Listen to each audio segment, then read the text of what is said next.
This line, with a total length of 16 meters, is used to complete the matching, testing, assembly, and welding of prismatic energy storage cell pack modules.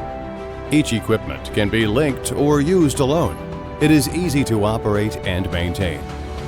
This line consists of battery cell sorting, squeeze strapping, polarity detection, laser welding, total voltage and IR testing, cantilever crane line transfer, pack assembly and cantilever crane unloading, etc. The production qualification and line utilization rates exceed 98%. This system offers strong adaptability, high flexibility, increased productivity, and high automation and intelligence. For more information, please contact us at www.better-tech.net.